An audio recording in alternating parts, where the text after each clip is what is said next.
প্রিয় ষষ্ঠ শ্রেণীর শিক্ষার্থীরা, শুভেচ্ছা নিও। আজকে আমি তোমাদের বাংলা বিষয়ের নতুন বই চারুপাঠ থেকে কবিতা ষষ্ঠ অধ্যায় চিঠি বিলি এর ৮৭ পৃষ্ঠা থেকে বহু নির্বাচনী প্রশ্নের সমাধান করে দেব। প্রথমে তোমাদের বলবো, যারা আমার চ্যানেলটি সাবস্ক্রাইব করো নাই তারা আমার চ্যানেলটি সাবস্ক্রাইব করবে এবং আমার সাথে থাকবে। তাহলে চলো আমরা ক্লাস শুরু করি। বাংলা চারুপাঠ পৃষ্ঠা নং ৮৭, বহু নির্বাচনী প্রশ্ন। লক্ষ্য করো, পাঠ্য বইতে 4টি বহু নির্বাচনী প্রশ্ন দেয়া আছে। প্রথমে আমরা এই 4টি বহু নির্বাচনী প্রশ্নের সমাধান করব, এরপর আরও সম্ভাব্য গুরুত্বপূর্ণ কিছু বহু নির্বাচনী প্রশ্ন দেখব এবং সেগুলোর সমাধান করব। পাঠ্য বইয়ের বহু নির্বাচনী প্রশ্ন 1। দেশের বাইরে গেছে কে? চিংড়ি মাছের বাচ্চা, ভেটকি মাছের নাতনি, বিলের কাতলা, বিলের খোলসে। সঠিক উত্তর খ, ভেটকি মাছের নাতনি। 2। ব্যাঙ ছাতা কিনে নিয়েছিল কেন? কাতলা মাছের চিঠি পড়ে, বর্ষা থেকে বাঁচতে, চিংড়ি মাঝির খেয়ায় না উঠতে, ছাতা সুন্দর দেখে। সঠিক উত্তর খ, বর্ষা থেকে বাঁচতে। উদ্দীপকটি পড়ো এবং 3 ও 4 নম্বর প্রশ্নের উত্তর দাও। রফিক স্কুলে যাওয়ার পথে প্রায় সময়ে সহপাঠী অমিতের বাইসাইকেলের পিছনের সিটে বসার আবদার করে।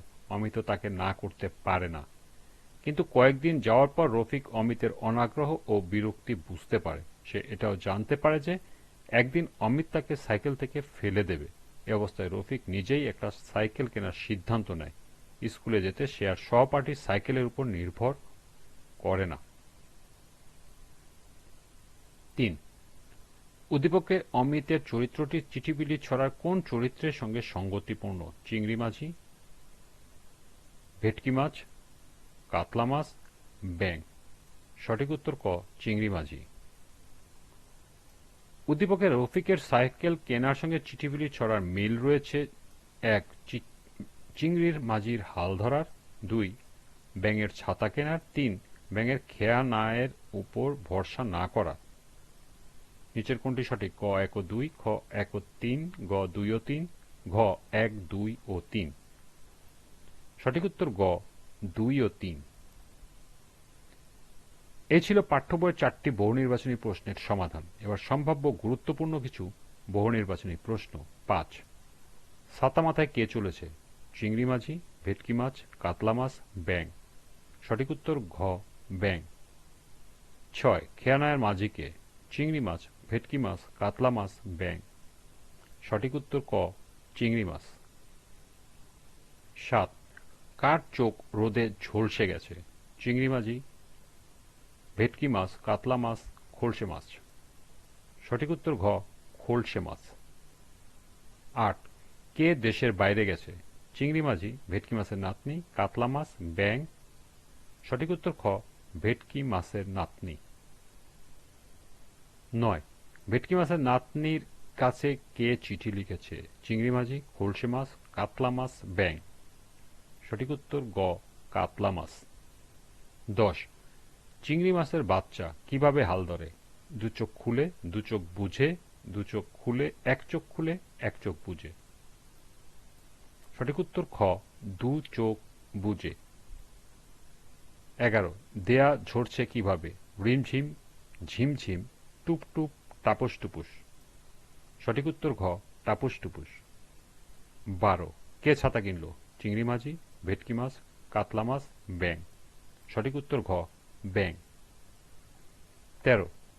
চিঠি বিলি ছড়া পাঠের উদ্দেশ্য ছড়ার মাধ্যমে কল্পনাকে উদ্দীপ্ত করা, ছড়ার ছন্দের মাধ্যমে কল্পনাকে উদ্দীপ্ত করা, ছড়া ও ছন্দের মাধ্যমে কল্পনাকে উদ্দীপ্ত করা, গানের মাধ্যমে কল্পনাকে উদ্দীপ্ত করা। সঠিক উত্তর গ, ছড়া ও ছন্দের মাধ্যমে কল্পনাকে উদ্দীপ্ত করা।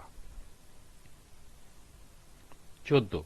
চিঠিবিলির ছড়ায় ছড়াকার কি পরিবেশন করেছেন? ছন্দে ছন্দে মজার এক সাহিত্য, ছন্দে ছন্দে মজার এক প্রবন্ধ, ছন্দে ছন্দে মজার এক কবিতা, ছন্দে ছন্দে মজার এক গল্প।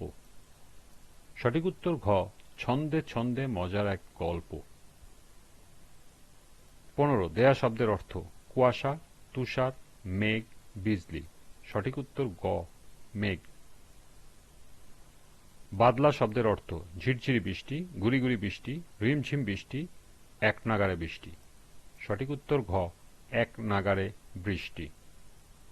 17 সাঁঝের বেলা শব্দের অর্থ রাতে, সন্ধ্যার সময়, দুপুরে, সকালে। সঠিক উত্তর খ, সন্ধ্যার সময়। 18 চিঠিবিলি ছড়াটি কোন বই থেকে নেওয়া হয়েছে? চিঠিবিলি, খোকন খোকন ডাকপাড়ি, হাট্টিমাটিম, উপরে কোনোটিই নয়। সঠিক উত্তর গ, হাট্টিমাটিম। 19 রোকনুজ্জামান খান জন্মগ্রহণ করেন 1923, 1924, 1925, 1926 সালে। সঠিক উত্তর গ, 1925 সালে। এবং সর্বশেষ 20 রোকনুজ্জামান মৃত্যুবরণ করেন 1996, 1997, 1998, 1999 সালে। সঠিক উত্তর ঘ, 1999 সালে।